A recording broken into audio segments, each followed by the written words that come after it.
उत्तर प्रदेश के औद्योगिक हब नोएडा और ग्रेटर नोएडा के हाल ही में हुए श्रमिक आंदोलनों के बाद सरकार ने बड़ा फैसला लेते हुए न्यूनतम मजदूरी में अहम बढ़ोतरी कर दी है। योगी आदित्यनाथ की सरकार ने उच्च स्तरीय समिति की सिफारिशों को आधार बनाकर अलग अलग श्रेणियों के श्रमिकों को वेतन में 1,000 से लेकर लगभग 3,000 रुपए की वृद्धि की है। जी हाँ, ये नया शासन आदेश 1 अप्रैल 2026 से पूरे देश में लागू हो चुका है, जिससे लाखों श्रमिकों को सीधा फायदा मिलने जा रहा है। वहीं अगर बात करें गौतम बुद्ध नगर और गाजियाबाद की, तो यहाँ कुशल श्रमिकों की न्यूनतम मजदूरी 11,313 रुपए से बढ़ाकर 13,690 रुपए कर दी गई है, यानी सीधे 2,377 रुपए का इजाफा।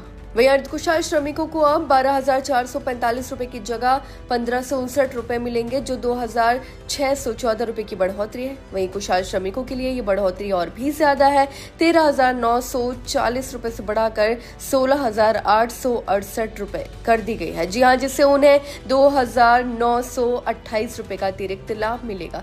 वहीं अब सवाल ये उठता है कि अन्य नगर निगम क्षेत्रों में क्या बदलाव हुआ है। यहाँ भी सरकार ने राहत देने में कोई कसर नहीं छोड़ी। अकुशल श्रमिकों की मजदूरी 11,313 रुपए से बढ़ाकर 13,006 रुपए हो गई है, यानी 1,693 रुपए ज्यादा।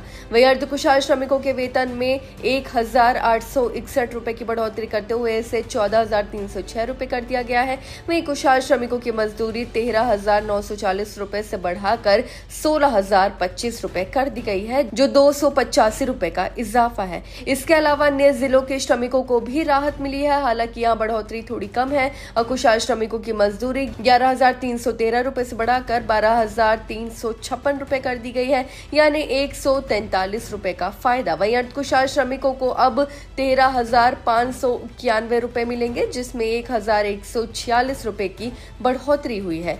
वहीं कुशल श्रमिकों की मजदूरी 13,940 रुपए से बढ़ाकर 15,224 रुपए कर दी गई है, यानी 1,284 रुपए का इजाफा। वहीं आपको बता दें कि सरकार के शासन आदेश में साफ कहा गया है कि उद्योग जगत इस समय कई चुनौतियों का सामना कर रहा है, जैसे कच्चे माल की बढ़ती कीमतें, निर्यात में गिरावट और उत्पादन लागत का दबाव। बावजूद इसके श्रमिकों की समस्याओं को नजरअंदाज नहीं किया गया और संतुलन बनाते हुए ये फैसला लिया गया है। मुख्यमंत्री की ओर से जारी बयान में ये भी स्पष्ट किया गया कि ये बढ़ोतरी फिलहाल तत्काल राहत के रूप में ही दी गई है। आने वाले समय में श्रम कानूनों की व्यापक समीक्षा की जाएगी और वेज बोर्ड के जरिए स्थायी समाधान की दिशा में कदम उठाए जाएंगे।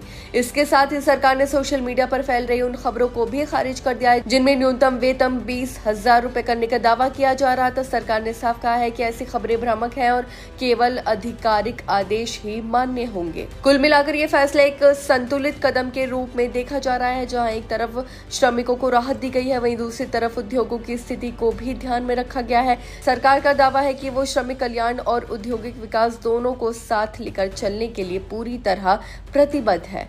आपकी इस बारे में क्या राय है, हमें कमेंट करके जरूर बताएं। फिलहाल इस खबर में बस इतना ही और ऐसी ही तमाम खबरों को देखने के लिए देखते रहिए भारत एक्सप्रेस।